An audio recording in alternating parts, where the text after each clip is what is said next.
ये सभी लोग एक ऐसी जगह पर घुस जाते हैं जहाँ से ये लोग वापस नहीं लौट पाएंगे। तभी इन सभी को किसी की आवाज सुनाई देती है और ये लोग सावधान थे। तभी इनके सामने एक खूंखार टाइगर आता है जो आम टाइगर से देखने में बहुत ही अलग था। ये सभी लोग डरे हुए थे, लेकिन थोड़ी देर बाद वो टाइगर यहाँ से चला जाता है क्योंकि उस टाइगर ने इन लोगों को नहीं देखा था। तभी ये लड़की इस आदमी को बांध देती है क्योंकि ये लोग इस आदमी को उन दरिंदों के हवाले करने वाले थे और ये लोग यहाँ से चले जाते हैं। छुप कर देखते हैं, तभी वहाँ पर अजीब तरह के शैतान आते हैं। इन लोगों ने शैतानों के साथ एक सौदा किया था। तभी एक शैतान उसे घसीटते हुए लेकर जाता है। ये सभी लोग डरे हुए थे। अब ये लोग उस आदमी को अपने लोगों के पास लाते हैं और अब इन शैतानों का सरदार यहाँ पर आता है। ये सभी शैतान बोल नहीं पाते, लेकिन इनका दिमाग इंसानों से भी तेज चलता है। ये आदमी कहता है कि तुम मुझे छोड़ दो, लेकिन तभी इनका सरदार इसे उठा लेता है और उसके हाथ को काट लेता है। अब ये आदमी भी इनके जैसा ताकतवर बन जाएगा और ये लोग अब अंदर घुस चुके थे जहाँ पर बहुत सारे जोम्बी थे जो सो रहे थे। अगर एक भी जोम्बी जगता है तो ये सभी लोग मारे जाएंगे। ये लड़की एक लाइट को उठाने के लिए धीरे धीरे आगे की तरफ बढ़ रही थी, लेकिन तभी गलती से एक जोम्बी जग जाता है। उससे पहले ये लड़की उसे मार देती है। अब ये लोग इस आदमी को भी अपने जैसा बना देते हैं और यहाँ पर एक जोम्बी के हाथ से बर्तन गिर जाता है, जिससे अब बहुत सारे जोम्बी जाग जाते हैं और ये लड़की उनके बीच अकेली फंस जाती है। ये एक जोम्बी को चाकू से मारती है, लेकिन और भी जोम्बी इस लड़की की तरफ आ रहे थे। तभी वो गुस्से से चिल्लाते हुए इनको बंदूक से भूनने लगती है और यहाँ इनको भी पता चल चुका था कि जोम्बी जाग चुके हैं। अब ये लोग यहाँ पर बुरी तरह से फंस चुके थे क्योंकि यहाँ पर जोम्बियों की तादाद बहुत ही ज्यादा थी। लड़की अकेली जोम्बी से लड़ रही थी। ये चाहती तो जोम्बी को मारकर यहाँ से निकल सकती थी, लेकिन एक आदमी धोखे से दरवाजे को बाहर से बंद कर देता है और ये लड़की कमरे में अकेली फंस जाती है। लड़की से गोली मारना चाहती थी, लेकिन उसकी गोलियां भी खत्म हो गई थी। तभी लड़का इस आदमी से उस लड़की के बारे में पूछता है। ये आदमी कहता है कि मुझे उसके बारे में नहीं पता। तभी वो लड़की जोम्बियों के साथ खिड़की तोड़कर बाहर आती है, लेकिन अब कोई फायदा नहीं था क्योंकि वो लड़की इन्फेक्टेड हो चुकी थी। ये लड़की इस लड़के को यहाँ से जाने के लिए बोलती है और ये लड़का लड़की के गैस टैंक पर गोली मारता है, जिससे वहाँ पर धमाका होता है और लड़की मारी जाती है। इस लड़के को उसे खोने का बहुत ही ज्यादा दुख था। ये सभी लोग यहाँ पर बहुत सारा पैसा लूटने के लिए आए हुए थे और दो लोग यहाँ पर बाहर खड़े थे। तभी इनके पास वही दोनों जोम्बी आते हैं।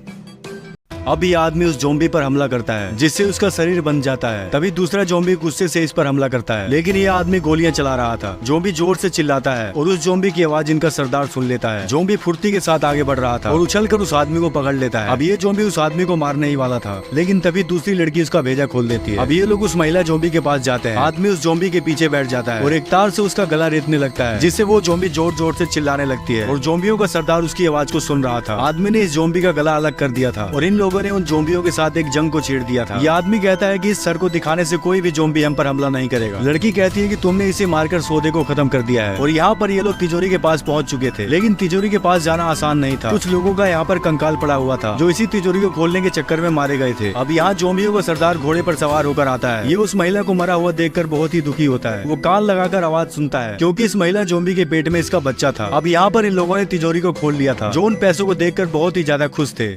अब ये अपनी वाइफ को जोम्बियों के पास लेकर आता है और उसके पेट से बच्चे को निकालता है। उसने देखा कि उसका बच्चा जिंदा नहीं था और अब होने वाला था महायुद्ध, जो अब वो लोग नहीं बच पाएंगे। ये गुस्से से चिल्लाता है और सभी जोम्बियों को हमले का आदेश देता है और यहाँ पर इनको तिजोरी का पैसा तो मिल गया था, लेकिन ये इनकी जिंदगी का आखिरी पल था। अब ये जोम्बी पागलों की तरह उनको ढूंढ रहे थे। एक लड़की कार के अंदर छुपी हुई थी, लेकिन वो बच गई थी। इनमें से हर एक जोम्बी इंसानों से कई गुना ज्यादा ताकतवर है। अब लड़की यहाँ से भागकर ऊपर बिल्डिंग में जाती है। ये जोम्बी तेजी से ऊपर जा रहे थे और इन्हीं के बीच था एक जोम्बी टाइगर, जिसके एक बार से आदमी के कई टुकड़े हो जाते हैं। और यहाँ ये दोनों लिफ्ट से नीचे जा रहे थे। ये दोनों एक दूसरे को बहुत चाहते हैं। अब लड़की लिफ्ट के बटन को दबाती है और इसके सामने वही जोम्बी थे। जोम्बी दौड़कर लड़की के चेहरे को पकड़ लेता है। ये उसे बचाने जाता, उससे पहले जोम्बी उसकी गर्दन तोड़ देता है। वो पूरे जीवन का प्यार एक पल में खत्म हो चुका था। अब ये उनको गोलियों से मारता है, लेकिन वो जोम्बी बहुत ही ज्यादा फुर्तीले थे। लेकिन ये आदमी फिर भी उनको मार रहा था और सभी को एक एक करके जोम्बियों को मार देता है। अब यहाँ पर भी ये दोनों लिफ्ट से नीचे जाने वाले थे, लेकिन तभी इनके सामने जोम्बियों का सरदार आता है। अब इन लोगों ने उस बड़ी तिजोरी को खोल लिया था जिसके अंदर पैसों का भंडार था, लेकिन ये पूरी जगह 20 मिनट में तबाह होने वाली थी। इनको जल्दी यहाँ से निकलना होगा, लेकिन जोम्बियों के साथ भी इन्होंने जंग को छेड़ दिया था, जिससे इनका यहाँ से निकल पाना बहुत ही मुश्किल था। तभी इनकी तरफ जोम्बी हमला करते हैं। ये उन पर गोलियां चला रहे थे और एक आदमी इनको धोखा देता है। उसने बाहर से दरवाजे को लॉक कर दिया था। लड़की इससे कहती है कि ये कोई मजाक का समय नहीं है, लेकिन वो आदमी मजाक नहीं कर रहा था। इस आदमी के पास उसी जोम्बी महिला का कट असर था जो यहाँ से आसानी से बाहर निकल सकता है और यहाँ इनके पास अब जोम्बी का सरदार आ चुका था। ये दोनों उस पर गोलियां चलाते हैं, लेकिन उस जोम्बी सरदार को गोलियां नहीं लग रही थी क्योंकि उसने अपने सर पर लोहे का मुकुट पहना हुआ था, जिसको मारना बहुत ही मुश्किल था। तभी एक आदमी उससे लड़ने के लिए आगे आता है। अब जोम्बी भी अपने चेहरे से मुकुट को हटाता है, लेकिन ये जोम्बी इस आदमी पर भारी पड़ रहा था। वो उसको बुरी तरह से पीट रहा था, जिससे उसकी हालत बहुत ही खराब हो चुकी थी। लेकिन वो फिर से खड़ा होता है और जोम्बी से लड़ता है। तभी वो जोम्बी इसका हाथ काटने वाला था, लेकिन पीछे से वो लड़का उस जोम्बी पर हमला कर देता है और उसको फटाफट तिजोरी के अंदर धक्का मार देता है। अब वो लड़का तिजोरी के दरवाजे को बंद करता है, लेकिन पीछे से उसको